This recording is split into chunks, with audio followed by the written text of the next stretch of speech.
After attending the Linkin Park concert in Bangalore, Book My Show sent me a survey asking me how much I spent on the ticket, on travel, on food, etc. Now that's when it hit me. Concerts aren't entertainment anymore. They are actually economic events. Being an aficionado of the performing arts, I attend at least 2 events a week and I have realized that financially, the ticket was the smallest part of the spend. And this isn't anecdotal anymore. There's a structural trend in India's consumption story. Let's start with the macro picture. As the per capita income rises, spending patterns change in a predictable manner.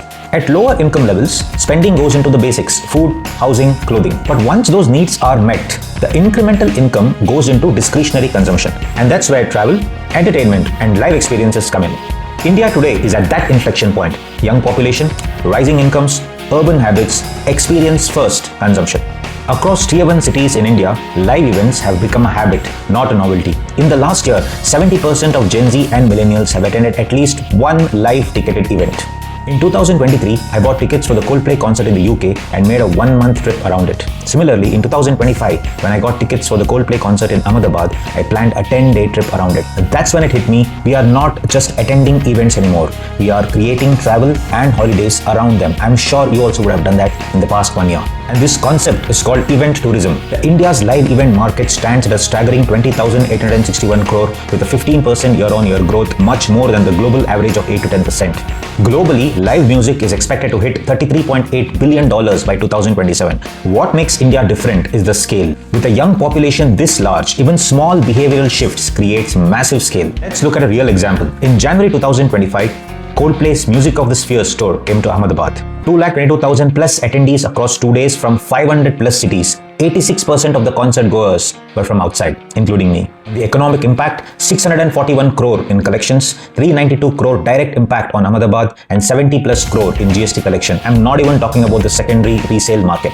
This was not just a concert, this was a city-level economic injection. Here's the most important part. For every 100 rupees spent on tickets, people spent 585 rupees outside the stadium.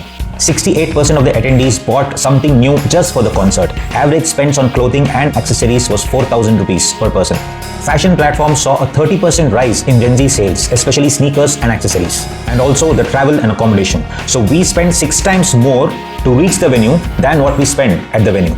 This is why economists call live events a multiplier, because hotel bookings increase by 60 to 80%, travel increases by 40%, local restaurants see a 40% footfall, there are almost 2,000 to 5,000 temporary jobs created because of this event, and 25 to 40 crore injected into the local economy. So it's not just the sound waves that travel across the stage. The impact is huge.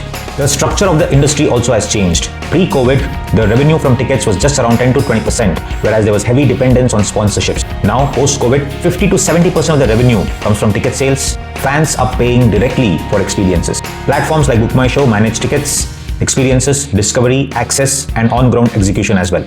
So what's the real takeaway? Concerts may last a night, but the businesses around them don't. If we are tracking India's next big consumption wave, we have to look beyond the artists. We need to look at tickets, event tech platforms, venues, large format infrastructure, sound, lighting, design, hotels, transport, nightlife, food, logistics, security, content, streaming rights, etc. Because when experiences become habits, there are entire ecosystems built around them.